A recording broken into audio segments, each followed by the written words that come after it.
ইব্রাহিম আলাইহিস সালামের দুইজন সন্তান, একজন ইসমাঈল আলাইহিস সালাম, আরেকজন ইসহাক আলাইহিস সালাম। আলোচনা একটু মন দিয়ে শুনতে হবে, কোনো অংশ যদি মিস করে ফেলেন তাহলে হয়তো বুঝতে পারবেন না পরের অংশটা। আবুল আম্বিয়া ওয়াল মুরসালিন অর্থাৎ নবীগণের পিতা ইব্রাহিম আলাইহিস সালামের দুইজন সন্তান, একজন সন্তানের নাম ইসমাঈল আলাইহিস সালাম, আরেকজনের নাম ইসহাক আলাইহিস সালাম। ইসমাঈল আলাইহিস সালাম জন্ম নিয়েছেন হাজরা আলাইহিস সালামের গর্ভে, আর হাজরা আলাইহিস সালামকে রেখে আসা হয়েছে কোথায়? মক্কায়। তো এখান থেকে ইসমাঈল আলাইহিস সালামের বংশ চলতে চলতে এক পর্যায়ে এই বংশে সর্বশেষ এবং চূড়ান্ত নবী মুহাম্মদ সাল্লাল্লাহু আলাইহি ওয়াসাল্লামের জন্ম হয়। ঠিক আছে, তাহলে আমরা হচ্ছি বনু ইসমাঈল। ইসমাঈল আলাইহিস সালামের বংশের পুরো সিলসিলায় একজন নবী পাওয়া যায়, তিনি হচ্ছেন আমাদের নবী মুহাম্মদুর রাসূলুল্লাহ সাল্লাল্লাহু আলাইহি ওয়াসাল্লাম। আর আরেকজন সন্তান ইব্রাহিম আলাইহিস সালামের, তার নাম কি? ইসহাক আলাইহিস সালাম। ইসহাক আলাইহিস সালাম জন্মগ্রহণ করেছেন সারা আলাইহিস সালামের গর্ভে। তো আমরা বুঝতে পারলাম যে নবীগণের একাধিক স্ত্রী ছিল। পশ্চিমা সভ্যতা আমাদেরকে শিখিয়েছে যে একজন সৎ ব্যক্তির একটাই স্ত্রী থাকতে পারে, একজন চরিত্রবান এবং সৎ ব্যক্তির একজন স্ত্রী থাকতে পারে, যার একাধিক স্ত্রী আছে তার চরিত্র ভালো না। এটা পশ্চিমারা আমাদেরকে শিখিয়েছে, এবং পশ্চিমা গোলক ধাঁধায় যারা নিজেদের দর্শন হারিয়ে ফেলেছে তারাও এই মতাদর্শে বিশ্বাস করে। তবে তারা এটা বিশ্বাস করে যে একজন স্ত্রী থাকলেও একাধিক মেয়ের সাথে শারীরিক সম্পর্ক রাখা ভালো। আর ইসলাম বিশ্বাস করে যে যদি কারোর সাথে শারীরিক সম্পর্ক রাখতেই হয় তাকে স্ত্রীর মর্যাদা দিতে হবে। তো যাই হোক, ইব্রাহিম আলাইহিস সালামের দুইজন স্ত্রী ছিলেন।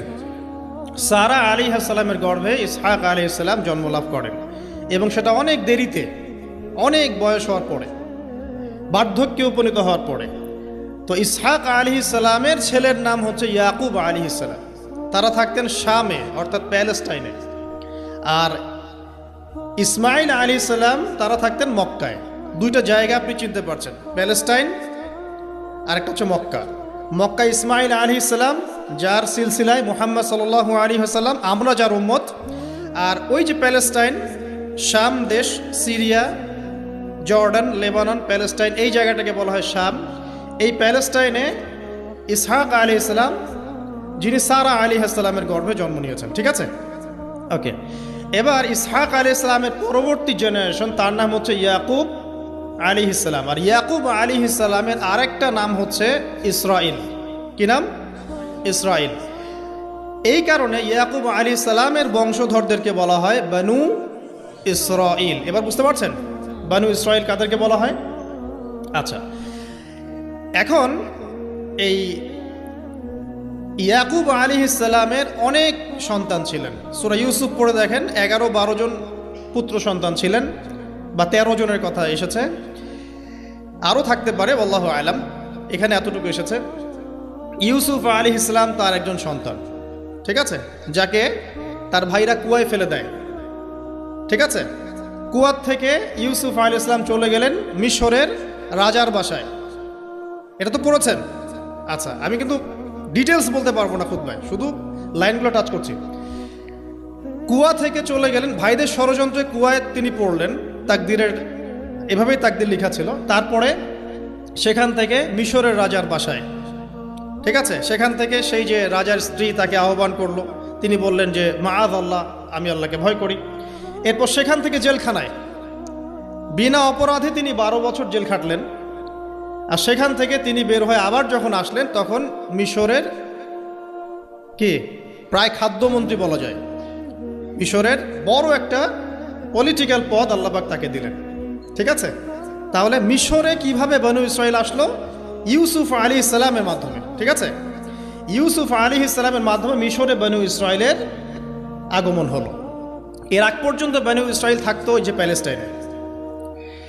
এখন ইউসুফ আলাইহিস সালামের শাসনামল যতদিন ছিল ততদিন পর্যন্ত বনু ইসরাইল মিশরে খুব ভালোভাবেই জীবনযাপন করত, কিন্তু যখন তার যুগটা চলে গেল তখন সেখানে ফেরাউনদের যুগ আসলো। কাদের যুগ? ফেরাউনদের যুগ। আর ফেরাউন শব্দের অর্থ হচ্ছে এটা একটা রাষ্ট্রীয় পদ, যেমন প্রেসিডেন্ট, প্রাইম মিনিস্টার এমন পদ আছে। ফেরো বা ফেরাউন এটা হচ্ছে একটা রাষ্ট্রীয় পদের নাম। তো ফেরাউনের আসল নাম হচ্ছে রেমেসিস। কি নাম? রেমেসিস। রেমেসিস 1, রেমেসিস 2 এরকম করে নাম থাকে আর কি। আর যে ফেরাউনের মমিটা আমরা পেয়েছি তারও একটা নাম আছে। তার নাম হচ্ছে, আমি এনসাইক্লোপিডিয়া ব্রিটানিকা থেকে এটা পেয়েছি, তার নাম হচ্ছে মনেপ্তাহ। যে ফেরাউনের মমিটা আমরা পেয়েছি এর নাম হচ্ছে মনেপ্তাহ, তার মূল নাম। তাকে রেমেসিস বলা হতো, আর তার টাইটেল হচ্ছে ফেরো বা ফেরাউন। ঠিক আছে? এখন এই ফেরাউনদের সময় ইউসুফ আলাইহিস সালামের রেখে যাওয়া সেই যে বনু ইসরাইল, এরা আর উন্নত জীবনযাপন করতে পারল না। তারা দাসত্বের শৃঙ্খলা আবদ্ধ, তাদের উপর জুলুম নির্যাতন শুরু হতে লাগলো। এক পর্যায়ে ফেরাউন তাদেরকে ডিভাইড অ্যান্ড রুলের মতো করে সমাজে নিপীড়িত করতে লাগলো। আর ফেরাউনের অনেক পাপ ছিল, যে পাপটা আমরা আসলে অল্প কথায় ব্যাখ্যা করতে পারবো না। এক কথায় সে নিজেকে আল্লাহ দাবি করেছিল। তারপরে সে সমাজের মধ্যে শিরকের প্রচলন ঘটাতো। সে কন্যা সন্তানদেরকে জীবিত রাখত, পুত্র সন্তানদেরকে হত্যা করে ফেলত। সে সমাজের মানুষদেরকে বিভক্ত করত, দুর্বলের উপর সবলের অত্যাচার চালাতো। এবং তার একটা অহংকার ছিল, সেটা হচ্ছে সেনাবাহিনীর অহংকার। সে মনে করতো যে সে ওই সময়কার সুপার পাওয়ার, তাকে কেউ পরাজিত করতে পারবে না। ঠিক এখনকার বিশ্বের পরাশক্তিগুলোর মতোই তার দাম্ভিকতা ছিল আর কি। তো একটা কথা বলে নেই, এই ফেরাউন এবং মূসা আলাইহিস সালাম, এই ফেরাউন যখন বনু ইসরাইলকে নির্যাতন করতে লাগলো তখন আল্লাহ পাক একজন নবী পাঠালেন, তার নাম কি? মূসা আলাইহিস সালাম।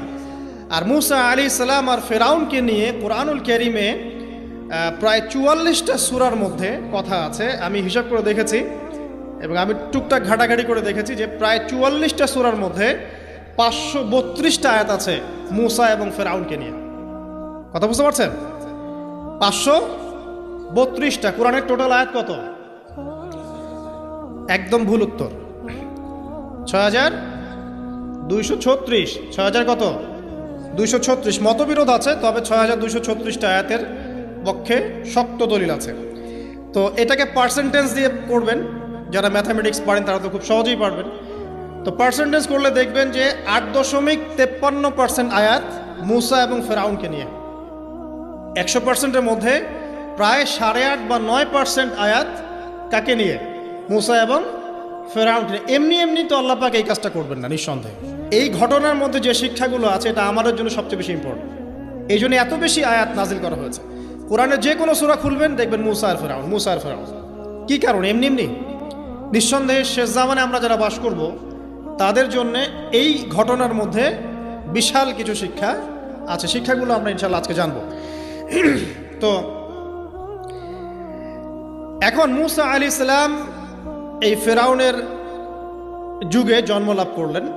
তবে ফেরাউনকে জ্যোতিষীরা বলেছিল আগেই যে ওই শাম দেশ থেকে একটা আগুন আসছে যে তোমার সিংহাসনকে পুড়িয়ে ফেলবে। এর ফলশ্রুতিতে ফেরাউন যেটা করলো, সমস্ত পুত্র সন্তান যারা হতো এদেরকে তারা জবাই করে হত্যা করত। তো যখন জনগণ বলল যে কাজটা খুব খারাপ, প্রতিবাদ শুরু হলো, তখন 1 বছর গ্যাপ দেওয়া শুরু করলো। 1 বছর মারবে আর 1 বছর রাখবে, আর 1 বছর মারবে আর 1 বছর রাখবে। যেই বছর মারলো না সেই বছর জন্ম লাভ করলো মূসা আলাইহিস সালামের ভাই হারুন আলাইহিস সালাম। ঠিক আছে? উনিও কিন্তু নবী ছিলেন। আচ্ছা, আর যে বছর মারার কথা সেই বছর জন্ম লাভ করলেন মূসা আলাইহিস সালাম। এখন আমি খুব শর্ট করে বলছি, অনেক ডিটেলস বলতে গেলে 3টা বেজে যাবে, আজকে আসরও হতে পারে। তো এখন যে বছর মারার কথা সেই বছর জন্ম লাভ করলেন মূসা আলাইহিস সালাম। এখন মূসা আলাইহিস সালামের মা কিন্তু তখন খুব শঙ্কিত, ফেরাউন তার সন্তানকে হত্যা করবে। আল্লাহ রাব্বুল আলামিন কোরআনের মধ্যে বলেছেন সূরা কাসাসের মধ্যে। কোন সূরা? সূরা কাসাস। আমি 2টা সূরার নাম বলছি, আজকে বাসায় গিয়ে পড়বেন। এই 2টা সূরার মধ্যে সবচেয়ে বেশি হিস্ট্রি আছে মূসা এবং ফেরাউন এই বিষয়টার উপরে। একটা সূরার নাম হচ্ছে সূরা তাহা, এখানে সুন্দর করে ধারাবাহিকভাবে গল্পটা দেওয়া আছে। আর একটা সূরা হচ্ছে সূরা কাসাস। এই 2টা পড়বেন অর্থসহ। তো মূসা আলাইহিস সালামের মায়ের হৃদয়টা খুব শঙ্কিত ছিল যে তার সন্তানকে হত্যা করে ফেলা হবে। আল্লাহ রাব্বুল আলামিন বলছেন যে আমি তার কলবে ইলহাম করলাম। সুবহানাল্লাহ। আল্লাহ পাক তার মায়ের কলবের মধ্যে ইলহাম, মানে কি? ইলহাম হচ্ছে আল্লাহর পক্ষ থেকে প্রত্যাদেশ না, ওহী না, কিন্তু একটা বুঝ বা একটা নূর, একটা তাজাল্লি, একটা বসিরা ঢেলে দেওয়া। এটা কিন্তু নবুয়ত না, একটা কাজের চেতনা বা দৃঢ়তা আল্লাহর পক্ষ থেকে ঢেলে দেয়া। তার মায়ের কলবের মধ্যে আল্লাহ রাব্বুল আলামিন ইলহাম করলেন যে তুমি তোমার সন্তানটাকে সিন্দুকের মধ্যে ভরে ভাসিয়ে দাও নীল নদে। এখন তার মায়ের কলব, তার মায়ের হৃদয় ছটফট করতে লাগলো, কারণ কোনো মাই তো চাইবে না তার সন্তানকে এভাবে ভাসিয়ে দিতে। আল্লাহ পাক বলছেন যদি না আমি তার হৃদয়টাকে শক্ত করতাম তাহলে সে বিচলিত হয়ে পড়তো। আল্লাহ পাক তার হৃদয়টাকে শক্ত করলেন, সে বিচলিত হলো না, সন্তানকে ভাসিয়ে দিল। এবার সন্তান ভাসতে ভাসতে ভাসতে কোথায় যাচ্ছে? যেখানে ফেরাউনের স্ত্রী গোসল করছে। কথা কি বুঝতে পারছেন? খুব চমৎকার হিস্ট্রি কিন্তু গল্পটা। এবং গল্প মানে এখানে আসলে গাল গল্প না, এগুলো সত্য ঘটনা। এক একটা বর্ণ তেমন সত্য যেমন সূর্য পূর্ব দিক থেকে ওঠে এবং পশ্চিমে ডোবে, এটা যেমন সত্য, এর এক একটা বর্ণ সত্য। এগুলো কোনো গাল গল্প নয়। এবার ফেরাউনের স্ত্রী আসিয়া সে সিন্দুক পেয়েছে। মূসা আলাইহিস সালামকে আল্লাহ পাক বলছেন যে আমি মূসা আলাইহিস সালামের চেহারার মধ্যে মোহাব্বত বা ভালোবাসা ঢেলে দিয়েছিলাম। তার চেহারা যেই দেখতো তাকে ভালোবাসত, বুঝছেন? ভালোবাসা ঢেলে দিয়েছে। এবার ফেরাউনের স্ত্রী আসিয়া, এখানে আসিয়া নন, অন্য একজন স্ত্রী হয়তো, তিনি বলছেন যে ফেরাউনকে বলছে যে একে আমরা আমাদের কাছে রেখে দিই, হয়তোবা সে আমাদের উপকারে আসবে, অথবা তাকে আমরা সন্তান হিসেবে গ্রহণ করতে পারি। লা তাকতুলুহু, তাকে হত্যা করো না। আসা আন ইয়ানফা'না আও নাত্তাখিযাহু ওয়ালাদা, এরকম করে আল্লাহ পাক বলেছেন কোরআনে। তো ফেরাউন তার স্ত্রীর কথা শুনলো এবং তাকে না হত্যা করে রেখে দিল। আর আল্লাহ রাব্বুল আলামিনের কি কৌশল! ওয়া মাকারু ওয়া মাকারাল্লাহ, যেই মূসাকে হত্যা করার জন্য বছরের পর বছর হাজার হাজার শিশুকে হত্যা করা হয়েছে, সংখ্যাটা লাখ লাখও হতে পারে, সেই মূসা আলাইহিস সালামকে আল্লাহ পাক ফেরাউনের ঘরেই লালন পালন করতে লাগলেন। চিন্তা করলেন? এবার মূসা আলাইহিস সালাম যখন যুবক হলেন, আমি সংক্ষিপ্ত করছি, যখন যুবক হলেন তখন একদিন দেখলেন যে রাস্তায় দুজন ব্যক্তি ঝগড়া করছে। সূরা কসসের মধ্যে আছে, ফাইটিং, স্ট্রিট ফাইট। তো একজন ব্যক্তি হচ্ছেন বনু ইসরাইলের, আরেকজন হচ্ছে ফেরাউনের সেনাবাহিনীর। এখন মূসা আলাইহিস সালাম কার পক্ষ নেবেন? তিনি বনু ইসরাইলের পক্ষ নিলেন। তিনি গিয়ে তাকে বাঁচানোর চেষ্টা করলেন এবং শুধু একটা ঘুষি দিয়েছেন, ফাওয়াকাযাহু, একটা ঘুষি, ফাকাদা আলাইহি, এবং এই একটা ঘুষিতেই সেই ব্যক্তি ডেড। এটা কোরআনে আছে সূরা কসস। তার মানে কোরআন দলিল দিচ্ছে যে মানুষের বডিতে এমন এমন পার্টস আছে, এমন এমন জায়গা আছে যেখানে একটা ঘুষি মারলেও মানুষ মারা যেতে পারে। কি বুঝলেন? যারা মার্শাল আর্ট শিখেছেন বা শিখছেন তারা এটা আরও ভালো বুঝবেন। মানুষের এই বডিতে এমন অনেকগুলো জায়গা আছে, 7টা বা 8টা বা 10টার মতো, যেখানে একটা ঘুষি দিলেও মানুষ মরতে পারে। সো ভালো কিছু শিখলে, ঠিক আছে? টিকটক প্রজন্ম না হয়ে আর এই মোবাইলে লুডো না খেলে ভালো কিছু শেখেন, ইনশাআল্লাহ কাজে দিবে। আত্মরক্ষা শেখা খারাপ? আচ্ছা, তো তবে দাড়ি টুপি নিয়ে শিখতে যান না, সমস্যায় পড়তে পারেন। তো এখন একটা ঘুষিতে সে ব্যক্তি মারা গেল। তারপরের দিন আবার দেখা গেল যে ওই ব্যক্তি যাকে তিনি বাঁচিয়েছেন সেই ব্যক্তি আর আরেকজন সেনাবাহিনীর সদস্য আবার মারামারি করছে। এবার মূসা আলাইহিস সালাম বললেন যে তুমি তো একটা বোকা মানুষ। এবার সে আবার চড়াও হতে শুরু করলো মূসা আলাইহিস সালাম, কিন্তু এবার একজন ব্যক্তি এসে তাকে বললেন যে গতকাল তুমি কিন্তু একজনকে হত্যা করেছো এক ঘুষিতে, আজকে আবার তুমি এই কাজ করতে যাচ্ছ, তুমি তো এখানে স্বৈরাচারের মতো আচরণ করছো। মূসা আলাইহিস সালাম তখন আল্লাহর কাছে ক্ষমা চাইলেন, বললেন ইন্নাহু হাযা মিন আমালিশ শাইতান, এটা তো শয়তানের মতো কাজ, শয়তানের কাজ হয়ে গেল। রব্বিক ফিরলি, আল্লাহ আমাকে মাফ করে দিন। ফাগফার আল্লাহ, আল্লাহ পাক বলছেন আমি তাকে মাফ করে দিলাম। তো তিনি তো ইচ্ছাকৃতভাবে করেন নাই, করেছেন আনইনটেনশনালি, এটা হয়ে গেছে।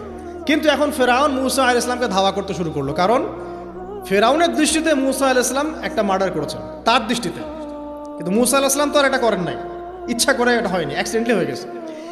এখন মূসা আলাইহিস সালামকে এক ব্যক্তি এসে বলল তুমি এখান থেকে তাড়াতাড়ি পালাও, এই মিশরে থাকলে ফেরাউন তোমাকে ধরে এখন শাস্তি দিবে। এখন মূসা আলাইহিস সালাম বাধ্য হয়ে মিশর থেকে চলে যাচ্ছেন কোথায়? মাদিয়ান। কোন জায়গা? মাদিয়ান। এটাও আরবের মধ্যে একটা জায়গা, যেই জায়গার নবী হচ্ছেন শুআইব আলাইহিস সালাম। কি নাম? আচ্ছা, এবার শুআইব আলাইহিস সালামের সেই কওমে মূসা আলাইহিস সালাম গেলেন, না খাবার আছে, না পানি, না কাপড়, কিছুই নাই, একদম রিক্ত হস্ত। সেখানে গিয়ে তিনি দেখলেন যে এমনই একটা জলাশয়, হয়তোবা আল্লাহ ভালো জানেন, সেই জলাশয়ের কাছে কিছু মানুষ পানি পান করাচ্ছে গবাদি পশুদেরকে। আমি কি বুঝাতে পারছি? আচ্ছা, তো দূরে দুজন মেয়ে দাঁড়িয়ে আছে। এই দুজন মেয়ে অনেকক্ষণ থেকে দাঁড়িয়ে আছে, তারা পানি পান করাতে পারছে না। মূসা আলাইহিস সালাম অনেকক্ষণ থেকে অবজার্ভ করছেন যে মেয়ে দুটো পানি পান করাতে পারছে না গবাদি পশুদেরকে।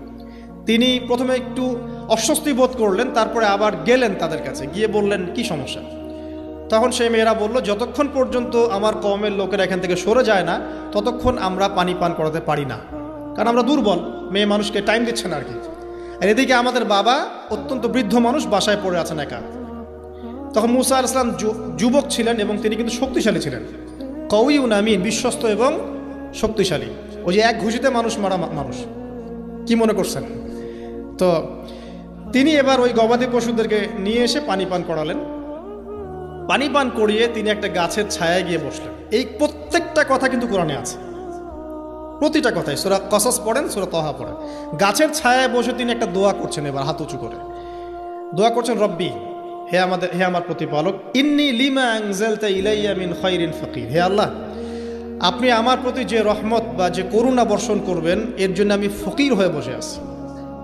দোয়ার ভাষাটা শুনছেন? আল্লাহ, আপনি আমার প্রতি যে করুণা বর্ষণ করবেন, আমি এর জন্য ফকির হয়ে বসে আছি। তো প্রত্যেকটা নেক কাজ করার পরে এরকম দোয়া করা সুন্নত, দোয়া কবুল হয়ে যাবে ইনশাআল্লাহ। দোয়া সাথে সাথে কবুল হয়ে গেল। এখন ওই দুইজন মেয়ের মধ্যে একজন মেয়ে হেঁটে হেঁটে আসছে। ওই মেয়ে কিভাবে হেঁটে এসেছে সেটাও কোরআন বলেছে, কিভাবে হেঁটে এসেছে সেটাও কোরআনে বলেছে সূরা কসসের মধ্যে। সূরা কসসে আল্লাহ পাক বলছেন, ওই দুইজন মেয়ের মধ্যে একজন হেঁটে হেঁটে আসলো লাজুক পায়ে। কেমন পায়ে? লাজুক পায়ে। যেই চলাফেরা আপনি এখনকার মেয়েদের মধ্যে দেখতে পারবেন না। এখনকার মেয়েদের হাঁটার মধ্যে লজ্জা আছে, লজ্জাশীলতার সাথে লাজুক ভঙ্গিতে সেই মেয়ে হেঁটে হেঁটে আসলো। আল্লাহ পাক সেই কথাটাও কোরআনে বলেছেন। এখনকার যে পশ্চিমা সংস্কৃতির অনুকরণ করে যে মেয়েরা, এদের মধ্যে আপনি এই ভাবটা পাবেন। তাদের হাঁটা দেখলে আপনি মনে হবে লজ্জা আছে ভিতরে কোনো।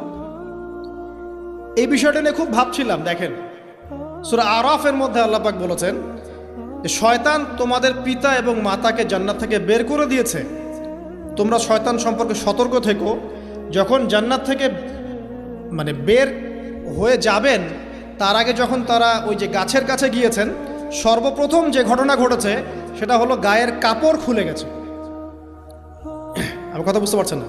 ওই ফলের কাছে যাওয়ার পর সর্বপ্রথম যে ঘটনা ঘটেছে জান্নাতে, নিজেদের গায়ের কাপড় খুলে গিয়েছিল।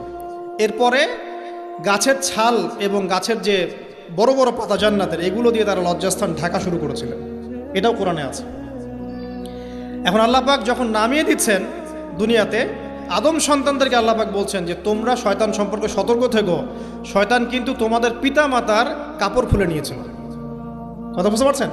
এখন খেয়াল করে দেখেন যে কাপড় খুলে নেওয়া দরকার হচ্ছে না, মানুষ অটোমেটিক কাপড় খুলে দিচ্ছে। কথা কি বুঝতে পারছেন? মনে করে একটা এক্সাম্পল দিই, আল্লাহ না করুক, ধর এই মাঠের মধ্যে 1 লক্ষ মানুষকে জড়ো করে এই মাঝখানে শহীদ মিনারের কাছে যদি আপনাকে কেউ জোর করে 10 জন মানুষ ধরে কাপড় খুলতে চায়, আপনার কেমন লাগবে? একটু চিন্তা করেন, পুরুষ হিসেবে চিন্তা করেন, মহিলার কথা বাদ দেন। আপনি তো পুরুষ, আমাদের কি ভালো লাগবে? আমাদেরকে যদি বলে যে মেরে ফেলবো অথবা কাপড় খুলতে হবে, কোনটা নিবা? আপনি বলবেন হয়তো মারে ফেল, তাও ভালো, তাই না? তাহলে ওই মানুষদের কথা চিন্তা করেন যারা ইচ্ছায় স্বেচ্ছায় লক্ষ লক্ষ মানুষের সামনে কাপড় খুলে ফেলছে। কেউ বাধ্য করছে না, কোনোভাবেই কেউ বাধ্য করছে না, নিজের ইচ্ছায় পুরুষ না নারী কাপড় খুলে ফেলছে। মিউজিক ইন্ডাস্ট্রি বলেন, ফিল্ম ইন্ডাস্ট্রি বলেন, এই যে এখনকার যে শোজগুলো বলেন, হাওয়ায় তো মারতেছে দেশ এখন, তাই না? তো এই যে বিষয়গুলো দেখছেন, get up, dress up, dress code, মানুষ কি এটাকে জোর করে খুলে নিয়েছে গা থেকে? ইচ্ছা করে খুলে দিয়েছে। তাহলে এদের অবস্থান চিন্তা করেন যে এদেরকে কার সাথে তুলনা করবেন আপনি? এখন যদি বলেন পশুর সাথে, আমি বলবো তুলনা ঠিক হয়নি, কারণ কোনো পশুও নগ্ন চলে না। চলে? কোনো পশু নগ্ন চলে না। তুলনা একটা জাতির সাথে করতে পারেন, ওই যে ব্রাজিলের আমাজন জঙ্গল আছে, ওখানে দেখবেন কিছু কবিলা আছে যারা সমাজ থেকে টোটালি ডিটাচড, যারা না কাপড় কেমন করে পরতে হয়, সভ্যতা কি, সংস্কৃতি কি, ন্যায় কোনটা অন্যায় কোনটা, ওদের গেট আপগুলো দেখবেন, এদের গেট আপগুলো দেখবেন সেম। তাহলে এদের আদর্শ কোথায়? আল্লাহ পাক সূরা আরাফে বলছেন, শয়তান থেকে সতর্ক থেকো, তোমাদের পিতা মাতার কিন্তু তারা কাপড় খুলে ফেলেছিল শয়তান, তোমাদের কাপড় যেন শয়তান খুলতে না পারে, আল্লাহ পাক সতর্ক করেছেন। আর এখন আপনি খেয়াল করে দেখবেন, জোর করে না, স্বেচ্ছায় মানুষ কাপড় খুলে ফেলছে, এবং তারা পুরুষ না, নারী। তো যে জায়গায় আসছিলাম, ওই মেয়ের হেঁটে আসাটা আল্লাহ রাব্বুল আলামিন ব্যাখ্যা করেছেন। সেই মেয়ে, দুইজন মেয়ের একজন মেয়ে হেঁটে হেঁটে আসছে মূসা আলাইহিস সালামের কাছে লাজুক ভঙ্গিতে, লজ্জায় মুখ নত করে, লজ্জাশীলতার সাথে এসে বলছেন যে আমার বাবা আপনাকে ডাকছে। তার বাবাকে শুআয়ব আলাইহিস সালাম, আমার বাবা আপনাকে ডাকছে। এবার তিনি গেলেন শুআয়ব আলাইহিস সালামের কাছে, গিয়ে তার কিসসা বা কাহিনীটা বললেন। শুআয়ব আলাইহিস সালামও কিন্তু একজন নবী এবং জবরদস্ত নবী। বলে রাখি, শুআয়ব আলাইহিস সালামের কওম সর্বপ্রথম সেই কওম যাকে ভূমিকম্প দিয়ে ধ্বংস করা হয়েছিল। সর্বপ্রথম পৃথিবীতে ভূমিকম্প দিয়ে যে কওমকে ধ্বংস করে দেওয়া হয়েছে সেটা হচ্ছে শুআয়ব আলাইহিস সালামের কওম। আর তিনটা বড় বড় ভূমিকম্প আমাদের সামনে অপেক্ষা করছে শেষ জামানায়। তিনটা হবেই, একটা পৃথিবীর পশ্চিম দিকে, একটা পৃথিবীর পূর্ব দিকে। আর পূর্ব দিক বলতে কিন্তু আমাদের দিক, Indonesia, Malaysia, Bangladesh, Pakistan, Sri Lanka, India, এই পুরো জায়গা হচ্ছে পূর্ব দিক। আর পশ্চিমা সভ্যতা তো বোঝেন পশ্চিম কোন দিকে। আর একটা হবে পৃথিবীর মাঝখানে। মাঝখান কোনটা? এই যে জাজিরাতুল আরব, এখানে একটা হবে। এটা হবেই, কোনো বিজ্ঞানী ঠেকাতে পারবে না।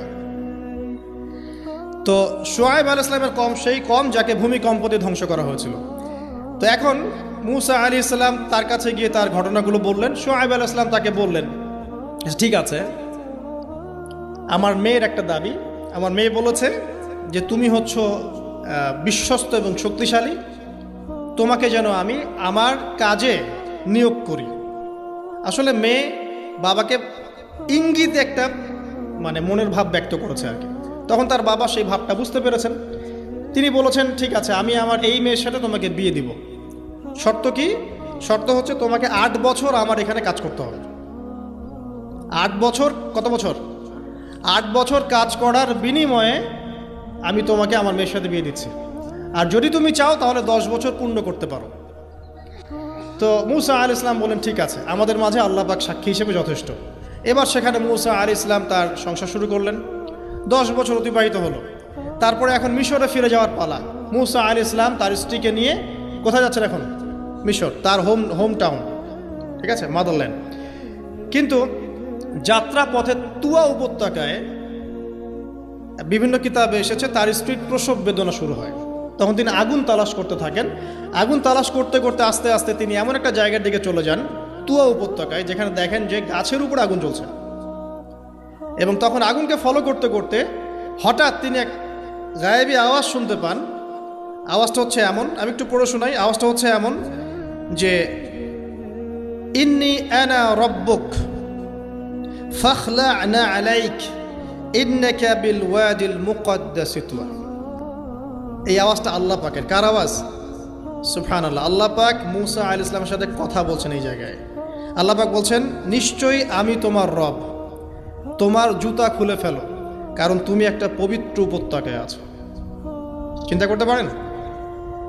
ওয়া আনা ইখতারতুকা, এবং আমি তোমাকে বাছাই করেছি হে মূসা, ফাসতামি' লিমা ইউহা, তুমি খুব মনোযোগ দিয়ে শোনো, আমি তোমার কাছে যা ওহী করছি এটা মনোযোগ দিয়ে শোনো। ইন্নানি আনা আল্লাহ, নিশ্চয়ই আমি আল্লাহ।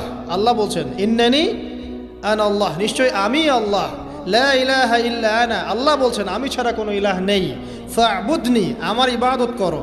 ওয়া আকিমিস সালাতা লিযিকরি, আমার স্মরণের জন্য সালাত কায়েম করো।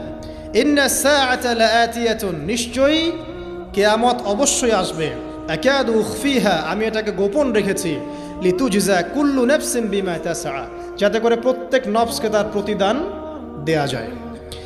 ফালা ইয়াসুদ্দান্নাকা আনহা মান লা ইউমিনু বিহা ওয়াত্তাবা'a হাওয়াহু ফাতারদা, যারা প্রবৃত্তির অনুসরণ করে তারা যেন তোমাকে এই বিষয়টার প্রতি ঈমান আনা থেকে দূরে রাখতে না পারে। আল্লাহ পাক এই পর্যন্ত বললেন এরপর আল্লাহ বলছেন ওয়ামা তিলকা বিয়ামিনিকা ইয়া মূসা, মূসা তোমার ডান হাতে এটা কি? মূসা আলাইহিস সালাম বলছেন যে ক্বালা হিয়া আসায়া, এটা আমার লাঠি। তার সাথে কি ছিল? একটা লাঠি। আতাওয়াক্কাউ আলাইহা ওয়া আহুশু বিহা আলা গনামি ওয়া লিয়া ফিহা মাআরিব উখরা, এই লাঠি দিয়ে আমি গাছের ডাল ছাঁটি, গবাদি পশুদেরকে চড়াই, এছাড়া আমি আমার বিভিন্ন কাজে লাঠি ব্যবহার করি। আল্লাহ পাক বলছেন ক্বালা আলকিহা ইয়া মূসা, মূসা এটা নিক্ষেপ করো দেখি, হাত থেকে ছুঁড়ে মারো। মূসা আলাইহিস সালাম ছুঁড়ে মারলেন, ফাআলকাহা, তিনি ছুঁড়ে মারলেন, ফাইযা হিয়া হাইয়াতুন তাসআ, সাথে সাথে লাঠিটা ছোটাছুটি শুরু করলো সাপের মতো। অন্য সূরায় আছে এই দৃশ্য দেখার সাথে সাথে মূসা আলাইহিস সালাম উল্টা দিকে দৌড় দিয়েছিলেন। স্বাভাবিক, ভয় পাওয়া স্বাভাবিক। তো তখন আল্লাহ পাক বলেছিলেন যে তুমি ভয় পেও না, আমার কাছে নবীগণ ভয় পায় না। ঠিক আছে, অন্য সূরা এগুলো আছে, আমি শর্ট করে বলছি। এরপরে আল্লাহ পাক বললেন ক্বালা খুযহা ওয়া লা তাখাফ, তুমি এটাকে ধরো, এটাকে ভয় পেও না। সানুঈদুহা সিরাতাহাল উলা, তুমি ধরা মাত্রই সেটা আবার লাঠিতে রূপান্তরিত হবে। আরেকটা কাজ করো, ওয়াদমুম ইয়াদাকা ইলা জানাহিক, তোমার হাতটাকে বগলের নিচে নিয়ে যাও।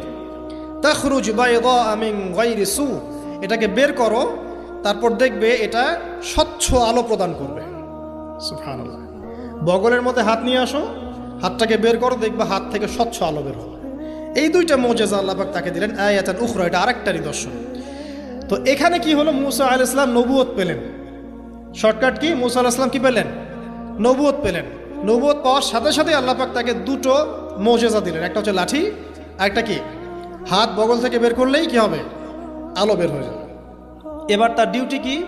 আল্লাহ পাক ডিউটি দিচ্ছেন তাকে যে ইযহাব ইলা ফিরআউন ইন্নাহু তাগা, এবার তোমার কাজ হচ্ছে তুমি ফেরাউনের কাছে যাবে, কারণ ফেরাউন সীমা লঙ্ঘন করেছে।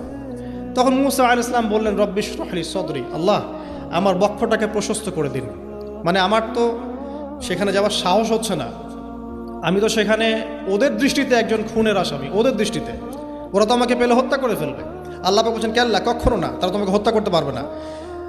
তখন তিনি দোয়া করছেন, আল্লাহ আমার হৃদয়টাকে প্রশস্ত করে দিন, ওয়া ইয়াসসির লি আমরি, আমার কাজকে সহজ করে দিন, ওয়াহলুল উকদাতাম মিন লিসানি, আমার লিসান, আমার জিহ্বায় জড়তা আছে আল্লাহ, এটাকে দূর করে দিন, ইয়াফকাহু কওলি, যাতে মানুষ আমার কথা বুঝতে পারে। এই দোয়া করলেন, কবুল হয়ে গেল। এবং আরও দোয়া করলেন যে ওয়াজআলি ওয়াজিরাম মিন আহলি, আমার পরিবারের মধ্য থেকে একজন ওয়াজির দেন, ওয়াজির মানে সহায়ক, যেটা হচ্ছেন হারুন আলাইহিস সালাম, যাতে করে আমরা কি করতে পারি? বেশি বেশি আপনার জিকির করতে পারি এবং আমাদের কাজ সহজ হয়। তো আল্লাহ রাব্বুল আলামিন তার ভাই হারুন আলাইহিস সালামকেও নবুয়ত দান করলেন, দুজন মিলে। এখন আল্লাহ পাক বলছেন ইযহাবা ইলা ফিরআউন, তোমরা দুজন ফিরআউনের কাছে যাও, ইন্নাহু তাগা, সে সীমা লঙ্ঘন করেছে, তবে ফাকুলা লাহু কাওলাল লাইয়িনা, তার সাথে নরম সুরে কথা বলো, লাআল্লাহু ইয়াতাযাক্কারু আও ইয়াখশা, হয়তোবা সে উপদেশ গ্রহণ করবে অথবা আল্লাহকে ভয় করতে পারে। তো ডিউটি দেওয়া হলো যে তোমাদের কাজ এখন এটা, এবং তোমাদের ভয় পাওয়ার কোনো কারণ নাই, সে তোমাদের কোনো ক্ষতি করতে পারবে না। তার কাছে যাও, মুজিজা দেখাও, আল্লাহর দিকে দাওয়াত দাও, লা ইলাহা ইল্লাল্লাহ। যদি সে দাওয়াত কবুল করে আলহামদুলিল্লাহ, যদি না করে তাহলে আমি আল্লাহ তার জন্যে যথেষ্ট। এবার শর্ট করে নিয়ে আসি, মূসা আলাইহিস সালাম সেখানে গেলেন, যার পরে ফিরআউনকে দাওয়াত দিলেন। অন্য আয়াতে সে বলেছিল যে আনা রব্বুকুমুল আ'লা, আমি তোমাদের মহান রব। ঠিক আছে, তো মূসা আলাইহিস সালাম ব্যাখ্যা করলেন, আমি সেই রবের কথা বলছি যে রব আসমান সৃষ্টি করেছেন, জমিন সৃষ্টি করেছেন, যেভাবে তাওহীদের দাওয়াত দিতে হয় সব দিলেন। এরপরেও ফেরাউন সেটা গ্রহণ করলো না। তখন মূসা আলাইহিস সালাম বললেন, যদি আমি তোমাকে কোনো বড় নিদর্শন দেখাই তারপরেও কি বিশ্বাস করবে না? তখন ফেরাউন বলল যে দেখাও দেখি। তখন তিনি লাঠি ছুঁড়ে মারলেন, সাপ হয়ে গেল। এই দৃশ্য থেকে ফেরাউনের পরিবারের সবাই ভয় পেয়েছিল, কিন্তু পলিটিক্যাল স্বার্থে ফেরাউন বলেছিল যে সে একজন বড় জাদুকর, জনগণকে তো বোঝাতে হবে কিছু, নিজে ভয় পেলেও জনগণকে তো কিছু বোঝাতে হবে। সে জনগণকে বলছে আসলে সে একজন বড় জাদুকর, সে চাচ্ছে তোমাদের ন্যাশনের মধ্যে ফাটল সৃষ্টি করতে। তো এখন কি করা যাবে? পরামর্শ করা হলো, তার কাছের কিছু মানুষ থাকে না, তার মন্ত্রী পরিষদ যারা শয়তানিতে পিএইচডি করেছিল আর কি, তার ওকে পরামর্শ দিল যে একটা কাজ করা যাক, একটা বড় ময়দানে যাওয়া যাক, সেখানে আমরা বড় বড় জাদুকরদেরকে ডাকবো, এখানে একটা জাদুর ব্যাটল হবে, মোনাজারা হবে জাদুর। সব বড় বড় জাদুকরকে ডাকা হলো মিশরের। এবং বলে রাখি যে জাদুবিদ্যা কিন্তু সত্য, সুলাইমান আলাইহিস সালামের সময় থেকে এটা চলে আসছে। হারুত এবং মারুত ফেরেশতাকে কিন্তু এর মধ্য দিয়ে পরীক্ষা করা হয়েছে মানব জাতিকে। যাই হোক, তো জাদু থেকে বাঁচার জন্য কোরআন এবং সুন্নাহর যে দোয়া কালামগুলো আছে এগুলো নিয়মিত পড়বেন ইনশাআল্লাহ। আল্লাহ পাক আমাদেরকে হেফাজত করুন, আমিন। তো আমি শর্ট করছি। তো এবার জাদুকররা একদিকে, মূসা আলাইহিস সালাম একদিকে। তো মূসা আলাইহিস সালামকে তারা বলছে তুমি আগে ছুঁড়ে মারবেন, আমরা ছুঁড়ে মারব। মূসা আলাইহিস সালাম বলছেন বাল আলকু, তোমরা ছুঁড়ে মারো। তখন তারা যখন তাদের লাঠিগুলো ছুঁড়ে মারলো এগুলো সাপ হয়ে গেল। এটা কি চোখের ভেলকিবাজি ছিল? আল্লাহ পাক এই জাদুটাকে বলেছেন কোরআনে সিহরুন আযীম, বড় একটা জাদু করেছিল তারা। মানে তারা জাদুবিদ্যায় খুব পারদর্শী ছিল। এখন যেমন সায়েন্সের যুগ, তখন কিন্তু জাদুবিদ্যার যুগ ছিল, ঠিক আছে? তো মূসা আলাইহিস সালাম তারপর কিছুটা ভয় পেয়ে গেলেন। আল্লাহ পাক বলেন তুমি ভয় পেও না, বরং তোমার লাঠি ছুঁড়ে মারো, ইন্নাকা আনতাল আ'লা, তুমিই বিজয়ী হবে ইনশাআল্লাহ তাআলা। এরপর মূসা আলাইহিস সালাম লাঠি ছুঁড়ে মারার সাথে সাথেই তার লাঠিটা যে সাপে রূপান্তরিত হলো, এই সাপটা বাকি সব সাপকে খেয়ে ফেললো। এই দৃশ্য দেখার সাথে সাথেই ওই জাদুকর যারা ছিল, সবচেয়ে বড় বড় জাদুকর, একটা সমাজে সবচেয়ে বড় বড় জাদুকর, সাথে সাথে মুসলিম হয়ে গেল। বললো যে ক্বাল আমান্না বিরব্বি হারুন ওয়া মূসা, আমরা মূসা এবং হারুনের রবের প্রতি ঈমান নিয়ে আসলাম। তখন ফিরআউন বলল যে ও আচ্ছা, তাহলে ইন্নাহু কাবীরুকুম আল্লামাকুমুস সিহর, তাহলে মূসাই হচ্ছে তোমাদের লিডার, যে তোমাদেরকে জাদু শিখিয়েছে। তাহলে পলিটিক্যাল লোকজনের কথাগুলো এরকমই হয়, সত্য কখনো স্বীকার করতে যাবে না। তো যে তাহলে মূসাই মনে হয় তোমাদের চেয়ে বড় জাদুকর, তাহলে তোমাদের শাস্তি দিব এবার আমরা। কি শাস্তি? ওই যে শুলদণ্ড